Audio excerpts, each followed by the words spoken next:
Porque no solo de pan vive el hombre, sino de toda palabra que sale de la boca de Dios. Es por esta declaración que nos encontramos todos los días para buscar ser reavivados en la palabra del Señor. Hoy nos detenemos en San Mateo capítulo 21, pero antes pedimos la bendición de Dios. Padre nuestro que estás en los cielos, bendícenos al meditar en tu palabra. Por favor, asístenos con tu Espíritu. Te lo pido y te lo agradezco en el nombre de Jesús. Amén. El capítulo 21 de San Mateo comienza con la entrada triunfal de Jesús en Jerusalén. Se acercaban a Jerusalén, llegaron a Betfagé, al monte de los olivos, y Jesús envió a 2 de sus discípulos con este encargo. Vayan a la aldea que está enfrente, encontrarán una burra atada, un burrito, desátenlo, tráiganmelo. Si alguien le dice algo, dígale que el Señor lo necesita, pero que ya los devolverá. El burrito y el asna eran los animales más simples, ¿no? Digamos, si vamos a hacer una categoría de los animales, los reyes entraban con sus botines de guerra y los generales del ejército con sus botines de guerra y con sus caballos, y Jesús apenas un burrito y prestado. Y el Señor necesitaba del burrito prestado. Esto sucedió para que se cumpliera lo dicho por el profeta. Digan a la hija de Sión, mira, tu rey viene hacia ti, humilde, montado en un burrito, cría de una bestia de carga. Sí, esta entrada triunfal en Jerusalén de parte de Jesús fue una entrada en un burro.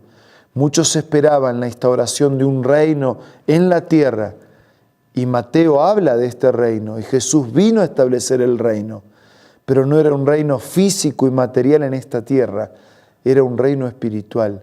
Estaba estableciendo el reino de la gracia para que un día en su regreso pudiera establecer definitivamente el reino de la gloria. Versículo 6, los discípulos fueron e hicieron como les había mandado, buscaron, trajeron. Versículo 9, Hosana al Hijo de David, bendito el que viene en el nombre del Señor. Hosana en las alturas. Cuando Jesús entró en Jerusalén, toda la ciudad se conmovió. ¿Quién es este? No es el capitán de no es el general de ningún ejército. ¿Quién es este? Toda la ciudad se conmovió. Este es el profeta Jesús de Nazaret, de Galilea, contestaba la gente. Y entonces Jesús llegó al templo, versículo 12. Entró, echó de allí a todos los que compraban y vendían, volcó las mesas de los que cambiaban dinero y los puestos de los que vendían palomas. Escrito está, les dijo, mi casa será llamada casa de oración, pero ustedes la han convertido en cueva de ladrones. Se acercaron en el templo ciegos, cojos y los sanó. Pero cuando los jefes de los sacerdotes y los maestros de la ley vieron que hacía cosas maravillosas y que los niños gritaban en el templo, sana al Hijo de David, se indignaron. ¿Qué están haciendo? ¿Oyes lo que esto están diciendo?, protestaron. Claro que sí, respondió Jesús. ¿No han leído nunca? En los labios de los pequeños y de los niños de pecho has puesto la perfecta alabanza. Entonces los dejó y saliendo de la ciudad se fue a pasar la noche en Betania. Miren la incoherencia de aquellos, que es también la incoherencia de una sociedad de hoy que vive de manera incoherente. Estaban vendiendo, haciendo negocio en el templo, y después cuando los niños alababan a Dios en el templo, decían, pero ¿cómo? ¿Qué es este griterío en el templo? Y Jesús tuvo que decir que en los labios de esos pequeñitos, que eran indignos a los ojos de ellos, el Señor había puesto la perfecta alabanza. Desde el versículo 18 en adelante nos encontramos con una higuera que se seca. Muy de mañana, cuando volvía, Jesús tuvo hambre, vio una higuera, se acercó, pero no encontró nada más que hojas. Y nunca más volvió a dar fruto. Al instante, la higuera se secó. Y los discípulos se asombraron al ver esto. ¿Cómo es que se secó la higuera tan pronto?, preguntaron ellos. Y él contestó, Si tienen fe, no dudan, le respondió Jesús. No solo harán lo que he hecho con la higuera, sino que podrán decirle a este monte, quítate de ahí, tírate al mar, y así se hará. Si ustedes creen, recibirán todo lo que pidan en oración. Dos grandes enseñanzas. La primera es que la higuera está para dar frutos. Si no, ¿para qué está la higuera? Y la segunda gran enseñanza es que todo lo que pedimos en nombre de Dios será hecho. Si ustedes creen, recibirán todo lo que pidan en oración. Y puede ser que alguno de ustedes se anime a cuestionar y decir, yo he orado mucho y no recibo nada, yo pido y nunca... Sí, Dios siempre va a dar una respuesta. La respuesta no siempre coincide con lo que pido, pero si yo oro en el espíritu de la oración, que se haga la voluntad de Dios, y entonces Él me va a ofrecer lo que es mejor para mí, aunque yo no lo entienda, aunque yo no sepa, aunque yo no sé que es así, pero Dios siempre nos da lo mejor, solo que tenemos que tener fe y confianza en su intervención en nuestra vida. Desde el versículo 23 en adelante, la autoridad de Jesús está puesta en duda. Versículo 23. Jesús entró en el templo y mientras enseñaba se le acercaron los jefes de los sacerdotes, los ancianos del pueblo. ¿Con qué autoridad haces esto?, lo interrogaron. ¿Quién le dio esta autoridad? Yo también voy a hacer una pregunta. Si me la contestan, le diré con qué autoridad hago esto. El bautismo de Juan, ¿de dónde procedió? ¿Del cielo o de la tierra? Ellos se pusieron a discutir entre sí. Si respondemos del cielo, nos dirá, entonces, ¿por qué no creyeron? Pero si decimos de la tierra, tememos al pueblo, porque todos consideran que Juan era un profeta. Así que le respondió a Jesús, no lo sabemos, pues yo tampoco les voy a decir con qué autoridad hago esto. La sabiduría, la corrección, el sentido común de Jesús al tratar con quien buscaban el mal. Versículo 28. La parábola de los dos hijos.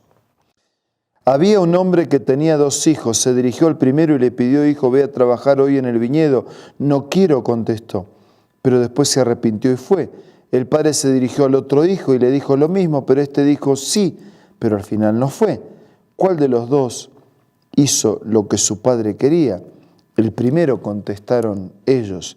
Jesús dijo, les aseguro que los recaudadores de impuestos y las prostitutas van delante de ustedes hacia el reino de Dios, porque Juan fue enviado a ustedes a señalarles el camino de justicia y no lo creyeron, pero los recaudadores de impuestos y las prostitutas sí le creyeron, e incluso después de ver esto, ustedes no se arrepintieron para creer. Desde el versículo 33 en adelante aparece la parábola de los labradores malvados, desconsiderados. Desde el versículo 42 en adelante podemos leer, ¿no han leído nunca en las Escrituras? La piedra que desecharon los constructores ha llegado a ser la piedra angular. Esto es obra del Señor y nos deja maravillados. Por eso les digo que el reino de Dios se les quitará a ustedes y se les entregará a un pueblo que produzca los frutos del reino. El que caiga sobre esta piedra quedará despedazado, y si ella cae sobre alguien, lo hará polvo. Cuando los jefes de los sacerdotes y los fariseos oyeron las parábolas de Jesús, se dieron cuenta de que hablaba de ellos. Así que buscaban la manera de arrestarlo, pero le temían a la gente porque éstos lo consideraban un profeta. Amigos, Mateo está centrado en el reino de Dios, un reino de Dios que está ofrecido a todos. Y pareciera que quienes tienen más posibilidades, más chances, porque tienen más contacto con la palabra de Dios, aparentemente más práctica de las vivencias bíblicas, son los que terminan despreciando y desperdiciando las oportunidades y el conocimiento recibido. Y otros que tuvieron menos oportunidades en la vida, que son los que pueden parecer los últimos de la fila, esos son los que reciben, los que creen, los que incorporan el reino de Dios en su vida y viven en esta tierra preparándose para la eternidad. Por eso, amigos, confiemos recibamos el reino de Dios en nuestro corazón. Si tenemos oportunidades, no las desaprovechemos. Si ya creemos, afirmemos la fe. Si nunca creímos, comencemos a creer. Vale la pena recibir las bendiciones que Dios nos ha preparado. Jesús, en un burrito, entró en una ciudad triunfalmente, pero necesita entrar triunfalmente en tu vida. ¿Le darás lugar? Ahora vamos a orar.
Señor, fortalece la fe que ya tenemos.